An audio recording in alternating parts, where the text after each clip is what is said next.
Tube Tamil வணக்கம். அமெரிக்காவின் 4 முன்னாள் அதிபர்கள், இன்றைய போர், அமெரிக்காவின் இன்றைய பிளவுபட்ட நிலை, அமெரிக்காவினுடைய எதிர்காலம் என்ன என்பது குறித்து அமெரிக்காவிலிருந்து வெளிவரும் NBC தொலைக்காட்சிக்கு இணைந்த பேட்டியை வழங்கியிருக்கின்றார்கள். இந்த பேட்டியானது அமெரிக்கா என்கின்ற நாடு சுதந்திரம் பெற்ற நாடாக வந்து 250வது வருட நிகழ்வின் பொருட்டு பேட்டி காணப்பட்டிருக்கின்றது. அமெரிக்காவினுடைய முன்னாள் அதிபர் ஜார்ஜ் டபிள்யூ புஷ்ஷினுடைய மகள் ஜென்னா புஷ் ஹைகர் இந்த பேட்டியை நடத்தி இருக்கின்றார். இந்த பேட்டியிலே அமெரிக்க முன்னாள் அதிபர்களாகிய Bill Clinton, George W Bush, Barack Obama, Joe Biden ஆகிய 4 பேர் பங்கு பற்றி இருக்கின்றார்கள். இவர்களுடைய கருத்துக்களில் மிகவும் சிறந்த கருத்தாக ஜார்ஜ் டபிள்யூ புஷ்ஷின் கருத்தே இருந்ததாக இப்பொழுது அமெரிக்காவில் முன்னணியில் அது பேசுபொருளாக மாறியிருக்கின்றது.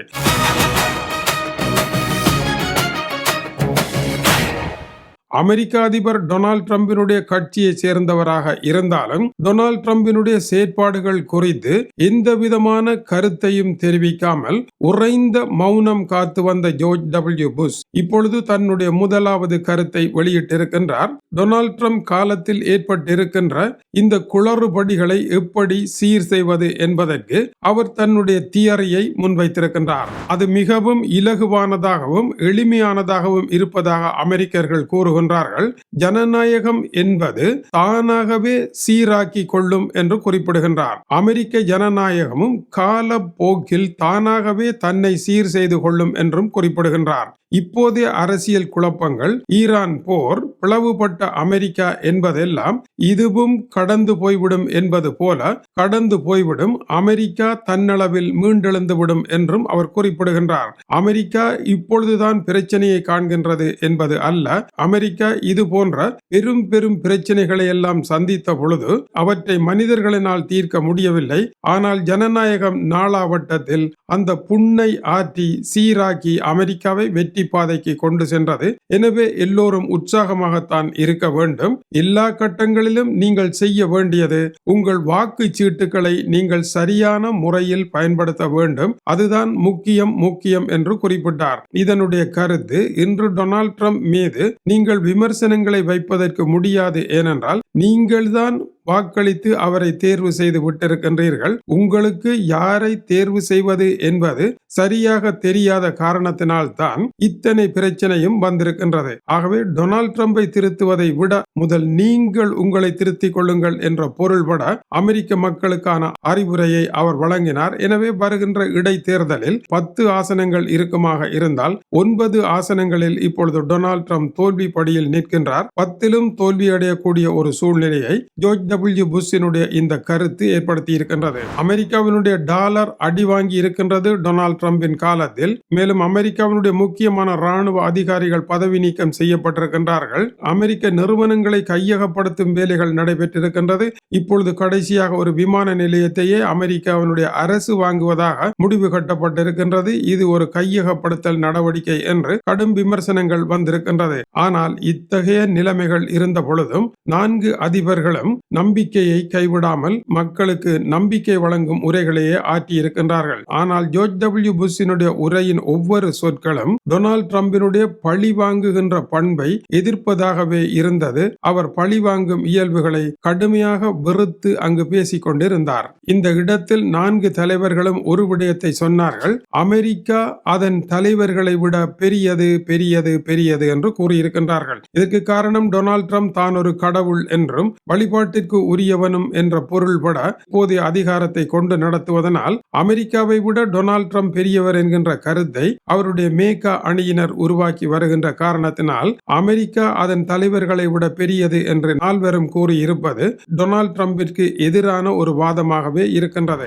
அமெரிக்காவினுடைய முன்னாள் அதிபர் ஜோ பைடன் கூறுகின்ற பொழுது டொனால்ட் ட்ரம்ப் போன்றவர்கள் அதிகாரத்திற்கு வந்திருப்பதனால் தான் இன்று அமெரிக்க மக்களுக்கு ஜனநாயகம் என்றால் என்ன என்று புரிகின்றது. அதை மீட்க வேண்டும் என்ற எண்ணமும் வருகின்றது. ஆகவே இது ஒரு முக்கியமான காலம்தான் என்றும், இது கடல் போல கொந்தளித்துக் கொண்டிருக்கின்ற அமெரிக்க அரசியல் கடல் எப்பொழுதும் கொந்தளிக்காது. நமது படகை உறுதியாக இலக்கை நோக்கி கொண்டு சென்றால் இந்த புயல் காற்று இல்லாமலே போய்விடும் என்று அவர் குறிப்பிட்டார். அவருடைய கருத்து டொனால்ட் ட்ரம்பினுடைய காலம் அதிக காலம் ஆட்சியில் இல்லை என்பதுதான். பராக் ஒபாமா கூறுகின்ற பொழுது நாம் ஒன்றாக கூடி மக்களாக நமது பொறுப்புகளை உணர்ந்து மக்களுக்கு மதிப்பளிக்க வேண்டும் என்று குறிப்பிட்டார். அமெரிக்க அதிபர் இப்பொழுது பராக் ஒபாமாவை மிக கேவலமாக பேசுவதும் கைகளை சங்கிலியால் கட்டி ஓர் அடிமை போல குற்றவாளி போல வைத்திருப்பதும் போன்ற புகைப்படங்களை வெளியிட்டு அவரை கேலி செய்து வருகின்றார். இப்படி மற்றவர்களை மதிக்காத பண்பை வைத்து ஆட்சியில் அமைதியையும் நாட்டிற்கு நன்மையையும் செய்ய முடியாது என்ற பொருளை அவருடைய கருத்து தந்தது. முன்னாள் ஜனாதிபதி பில் கிளின்டன் கூறுகின்ற பொழுது சமரசம் என்பது நாட்டிற்கு மிக அவசியம், கருத்து சுதந்திரமே நாட்டை பாதுகாக்கும் என்று குறிப்பிட்டார். டொனால்ட் ட்ரம்பிற்கு எதிராக இன்று கருத்துக்களை கூறவே பயப்படுகின்றார்கள். முன்னைய காலங்களில் ஆளும் கட்சி எதிர்கட்சி என்று எல்லோரும் நட்பாக இருந்தார்கள். இப்பொழுது நட்பாக இல்லாமல் ஒருவருக்கு ஒருவர் கடன் கொடுத்து தராதவன் அடிபட்டது போல பிளவுபட்டு நிற்கின்றார்கள். இந்த மடைத்தனங்கள் அகல வேண்டும் என்பது அவருடைய கருத்தாக இருந்தது. 1776 ஆண்டு சுதந்திர போரின் பின்னர் அமெரிக்கா சுதந்திரம் பெற்றது. ஜூலை மாதம் 4ஆம் தேதி அமெரிக்காவினுடைய சுதந்திர தினம். அமெரிக்கா சுதந்திரம் பெற்ற 250வது ஆண்டு தினம் அதுவாகும். இந்த கொண்டாட்டங்கள் நடைபெறுகின்ற பொழுது ஈரான் போரில் அமெரிக்கா வெற்றியாளராக நிற்க வேண்டும் என்று டொனால்ட் ட்ரம்ப் தொடங்கிய நாடகம் இப்பொழுது வெற்றி பெற முடியாத நிலையில் வந்து அமெரிக்காவினுடைய 250வது ஆண்டு கொண்டாட்டங்களிலும் அமெரிக்கா சிக்கலிலேயே இருக்க போகின்றது என்பதையும் அந்த கொண்டாட்டங்கள் வரும் வரை இழுத்தடித்து இவர்களுக்கு படிப்பிக்க வேண்டிய பாடத்தை படிப்பிக்க வேண்டும் என்பதில் ஈரான் கவனமாக இருக்கும் என்பதையும் புரிந்து கொள்ள முடிகின்றது. இதுபோல அமெரிக்காவில் 1860 பெருங்கலவரங்கள் ஏற்பட்டு நாடே இரண்டாக பிரிந்து மறுபடியும் ஒன்றாக இணைந்திருக்கின்றது.